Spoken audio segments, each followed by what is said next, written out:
Yan mga kapuso, Mother Ignacia, ito po ang sitwasyon ngayon ha. Ingat ho kayo. Kanto ho ito ng Summer Avenue. Yan, dadaan ho yung isang bus. Pero, ewan ko, ano ba sasabihin ng barangay? Ayan, may mga taga-barangay ho rito. Ito po, taga-barangay ba yan? Ayan, pero may bus ho rito. Ito ho yung sitwasyon sa Mother Ignacia as of 12:40 mga kapuso. Mag-iingat po tayo. Ito, hindi na dumaan yung pick-up.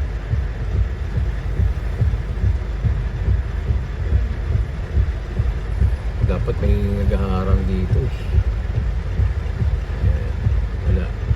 Ayan, bumelta na po yung bus dito po sa Mother Ignacia, corner po ng Summer Ave. So bumelta na po siya, hindi na po tinuloy ng bus yung pickup, hindi na rin tumuloy kanina. Ay, taga DPWH pala yun. Mga taga DPWH po, yung gumagabay doon po sa mga motorista. Yan. So as of this time mga kapuso, at 12:40, iwasan po muna itong Summer Avenue, corner Mother Ignacia. Ito po talaga yung flood prone area dito po sa QC. Ingat po tayo.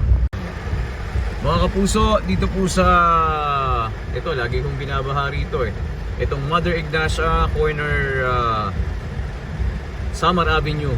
Yan sa Quezon City. Yan, nag-U-turn na ho yung isang Innova.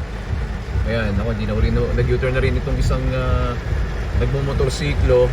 Ayan, baka na naman. Partner pa yun. Sa part na to. Ito, si Kuya, sinubukan pa rin niya. Ito, sa kotse. Naku. Ayan. Bahang-baha na rin mo rito. Huwag na mo kayong dumaan dito. Ingat mga kapuso. Bagamit kinaya pa sa ngayon ng sedan, pero malalim Baka magkagulatan, mga kapuso.